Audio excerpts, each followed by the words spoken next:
যে আমাদের পাইকগাছা উপজেলায় প্রথম শ্রেণীর একটি শিশু, আমি আবারও বলছি, প্রথম শ্রেণীর একটি শিশু তার মাটির ব্যাংকে জমানো ৩৮০০ টাকা সে দিয়ে দেয়। মানে তার মাটির ব্যাংকে জমানো যে টাকাটা ৩৮০০ টাকা হয়, সেটা ভেঙে সেই টাকাটা আমাকে দিয়ে দেয়। আসসালামু আলাইকুম প্রিয় দর্শক, আশা করি অনেক অনেক ভালো আছেন। আলহামদুলিল্লাহ, আমিও অনেক ভালো আছি। আমি যখন এই ভিডিওটি রেকর্ড করছি তখন বাজে রাত 11টা 26। আজ 20 ডিসেম্বর 2024। আমার এই ভিডিওটি মূল উদ্দেশ্য হচ্ছে আমি আপনাদের সঙ্গে কিছু কথা শেয়ার করব। তো মূল প্রশ্ন আছে যে আমি এগুলো কেন শেয়ার করব, বা কেন বা এই রাতে এই ভিডিওটি ধারণ করছি। তো আমার এই ভিডিওটি এজন্য ধারণ করা, বা এই যে কথাগুলো আপনাদেরকে আমি বলবো, এখানে আসলে আমার নিজের কথা না। এখানে অনেক অনেক মানুষের জীবন নিয়ে কথা। অনেক মানুষের তার যে জীবনের চলার পথ, তার জীবনের যে কষ্ট, ব্যথা, বেদনা, এই বিষয়গুলো আপনাদের সঙ্গে আমি একটু শেয়ার করব। তো আমি আপনাদেরকে অনুরোধ জানাবো এই ভিডিওটি একটু দেখার জন্য। যদিও ভিডিওটি হয়তো একটু দীর্ঘ হতে পারে, তো মূল কথায় চলে যাই। আপনারা অনেকে আমাকে চেনেন, আর যারা চেনেন না আমি তাদের জন্য আমার পরিচয়টা আমি বলছি। আমি মোহাম্মদ রবিউল ইসলাম, সহকারী শিক্ষক, পাটলিপুত্র সরকারি প্রাথমিক বিদ্যালয়। আমি 2016 সাল থেকে প্রাথমিক বিদ্যালয়ে একজন সহকারী শিক্ষক হিসেবে কর্মরত আছি। তো আপনারা ইতিমধ্যেই জেনে গেছেন বা অনেকেই জানেন যে 2018 সালে আমি একটি সংগঠন দাঁড় করাই আমার নিজ গ্রামে। আমার সংগঠনটির নাম ছিল মোমবাতি আলোর পথে নোয়াই গ্রাম। তো আমার এই সংগঠনের কিছু উদ্দেশ্য অবশ্যই আছে, লক্ষ্য আছে। তো আমি যদি জিস্ট বলি, আমার এই গ্রামের একটি মডেল গ্রামে রূপান্তরিত করা, শতভাগ শিক্ষিত করা, এবং সর্বোপরি মানে মডেল বলতে যা বোঝায় সেদিকে এগিয়ে নিয়ে যাওয়া। তা সেই লক্ষ্য থেকে আমি 2018 সাল থেকে আমি ইনশাল্লাহ আমি কাজ করে যাচ্ছি। আমার এখানে আমার গ্রামের যারা পড়ালেখা করে তারা সংযুক্ত, যারা দেশের বাইরে আছে তারা সংযুক্ত, আমার গ্রামে যারা ব্যবসায়ী তারা সংযুক্ত, অর্থাৎ সবার পরামর্শ নিয়েই কিন্তু আমি এগিয়ে যাচ্ছি 2018 সাল থেকে। তো আমার এখানে যে কার্যক্রমগুলো হয় মূলত একটি হচ্ছে আমার দাতব্য, আরেকটি হচ্ছে শিক্ষা। তো দাতব্য যে কাজটি হয়ে থাকে সেটি হচ্ছে আমি প্রতি বছর সেই 2018 সাল থেকে শুরু করে ডিসেম্বর মাসে আমরা কিছু শীতবস্ত্র আমরা উপহার প্রদান করি, সেটা এখনও চলমান আছে। আর পরবর্তী যে শিক্ষা যে কার্যক্রমটা, এটা পরিচালনা করি আমি আমার একটি আমার সংগঠনের একটি একাডেমি আছে, যেটাকে আমরা নাম দিয়েছি মোমবাতি শিশু একাডেমি। তো এই শিশু একাডেমিটি যেভাবে চলে, এখানে একজন আমাদের গ্রামেরই মেয়ে, সে ইন্টারমিডিয়েট পড়ে, তাকে নিয়োগ দেওয়া আছে। অর্থাৎ তাকে মান্থলি একটি স্যালারি আমরা পে করি। প্রথম দিকে যদিও আমি একা তার স্যালারিটা পে করতাম, আর এখন আমরা 3 জন স্যালারিটা পে করি। অর্থাৎ আমি আছি, এবং সম্প্রতি আমাদের এই মোমবাতি টিমের একজন সদস্য, সে ক্যাবে চাকরি পেয়েছে, অর্থাৎ সিভিল এভিয়েশন অফ বাংলাদেশ, সেখানে চাকরি পেয়েছে, সে সহায়তা করে। এবং আমাদের আরও একজন সদস্য আছে, সে গাজীপুরে আছে, তো সে সহায়তা করে। তো আমরা 3 জন এই আমাদের যে মোমবাতি একাডেমির শিক্ষক বলি, তাকে আমরা স্যালারি প্রদান করি। আর এখানে আমাদের যে শিশুরা পড়তে আসে একেবারে অবৈতনিক, তাদেরকে আমরা খাতা, পেন্সিল, কলম, মানে যা যা আমার শিক্ষা উপকরণ প্রয়োজন হয় আমরা এটা সরবরাহ করি। আর এখানে আমাদের নিজস্ব যদিও কোনো নাই, ঘর নাই বা অফিস নাই, আমরা একটি ঘর গ্রামে ভাড়া নিয়ে সেখানে আমাদের এই একাডেমিটা পরিচালনা করে থাকি। এটা হচ্ছে আমাদের একাডেমিক কার্যক্রম। আর দাতব্য যে বিষয়টি আমি বলছি, যে আমাদের যে প্রতি শীতের সময়, এ সময় যে কত কষ্ট করে মানুষ জীবনযাপন করে, আমরা শীতবস্ত্র আমরা সাহায্য করে থাকি। তো এটা সাহায্য করার মূল কারিগর হচ্ছে আমাকে যারা ভালোবাসেন, আমার এই সংগঠনকে যারা ভালোবাসেন, কিছু উদার মানুষ আছেন, যে মানুষগুলোর চিন্তা চেতনায় সর্বোপরি শুধু মানুষকেই কিভাবে সুখী করা যায়, কিভাবে ভালো রাখা যায়, এই মানুষগুলাই কিন্তু সম্পৃক্ত।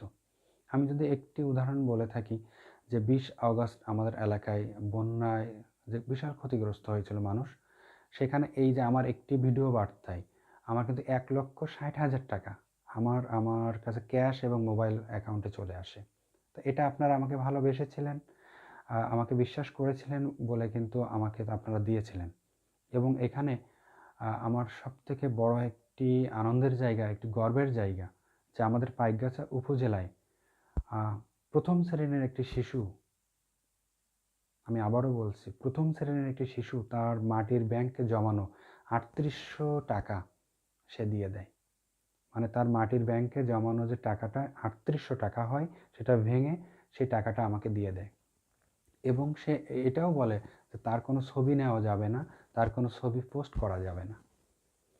তাহলে চিন্তা করা যায় আসলে, মানে কি বলবো, এটা এই নিউজটা যখন তার আম্মা আমাকে ফোন করে বলল, তার আম্মা একজন টিচার, যে স্যার এরকম আমার মেয়েটা আপনাদেরকে সাহায্য করতে চায়, তার মাটির ব্যাংকে জমানো যে টাকাটা আছে দিতে চায়, সে জানে না সে কত টাকা আছে। তো এটা ভেঙে দেখে যে ৩৮০০ টাকা আছে।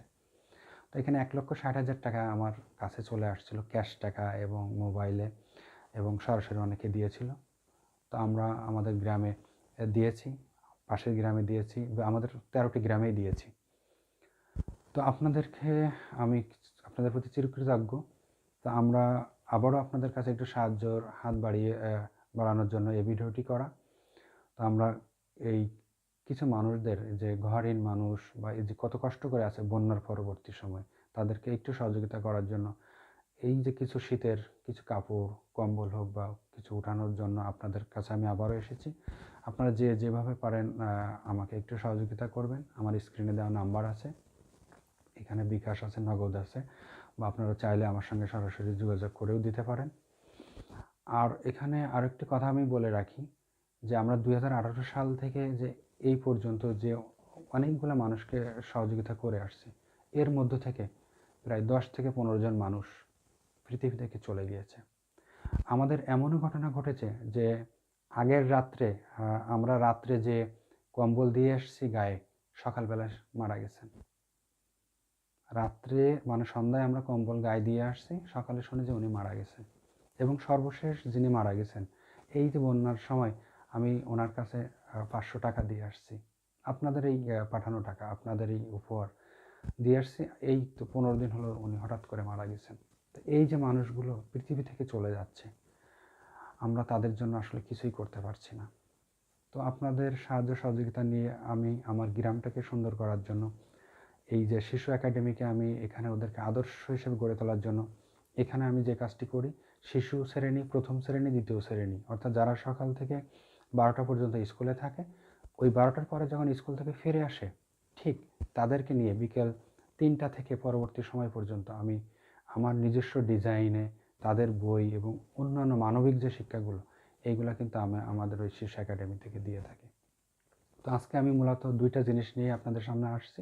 এক হচ্ছে আমার এই যে শীতবস্ত্র বিতরণ কার্যক্রম, এটিকে বেগবান করার জন্য, এটিকে সাহায্য আপনারা যেভাবে করেন সেটা করার জন্য আমি আপনাদেরকে আরেকটু অনুরোধ জানাচ্ছি। পাশাপাশি আমার এই একাডেমিতে প্রায় 30+ শিশু পড়াশোনা করে, একেবারে গ্রামের সবাই নিডি ফ্যামিলি। তো তাদের বই খাতা আমরা আমাদের এখান থেকে আমি বের করি। তো দেখেন আসলে বর্তমান যে দ্রব্যমূল্য, আর আমি সরকারি চাকরি করি ঠিকই, কিন্তু আসলে প্রাইমারি শিক্ষক, কত বেতন আপনারা যারা সচেতন তারা তো জানেন। আমার নিজেরই চলা হিমশিম, তারপরেও আমি কিন্তু আপনাদের দোয়ায়, ভালোবাসায়, আল্লাহ যেভাবে হোক না কেন চলে তো যাচ্ছে ইনশাল্লাহ, সেই 18 সাল থেকে। তো আপনাদের সহযোগিতা আছে, ভালোবাসা আছে বলে কিন্তু আল্লাহ চালিয়ে নিচ্ছেন। তো এভাবে পাশে থাকবেন। আমি হয়তো অনেক সময় নিয়ে ফেলেছি, আমি আর কথা দীর্ঘায়িত করব না। তো আমি আবারও বলছি 2টা বিষয়, এক, আমরা এই শীতবস্ত্র আমরা বিতরণ করব, এক, আর আমার এই যে শিশু একাডেমি, এই ছেলে মেয়েদের পড়ালেখার জন্য আপনারা যে যা পারেন আমাকে একটু সহযোগিতা করবেন। আপনারা ভালো থাকবেন, সুন্দর সুস্থ থাকবেন। আর বন্যার সময় আপনারা যেভাবে আমাকে সাহায্য করেছিলেন, আমি কৃতজ্ঞ, আমার গ্রামবাসীর পক্ষ থেকে আপনাদের প্রতি কৃতজ্ঞ। আর ওই যে ছোট্ট সোনামণিটা যে তার জমানো লক্ষ্মীর ঘর থেকে ৩৮০০ টাকা দিয়েছিল, তার জন্য অনেক অনেক ভালোবাসা, অনেক কৃতজ্ঞতা। এবং আপনারা যারা সহযোগিতা করছেন আপনাদের প্রতি অনেক অনেক কৃতজ্ঞ। সবাই ভালো থাকবেন, আমার জন্য দোয়া করবেন। আমরা সবাই সবার জন্য দোয়া করি, বাংলাদেশের জন্য দোয়া করি। আর আমার শিশু একাডেমির এই ছেলে মেয়েগুলো যেন মানুষের মতো মানুষ হতে পারে সেই দোয়া করবেন।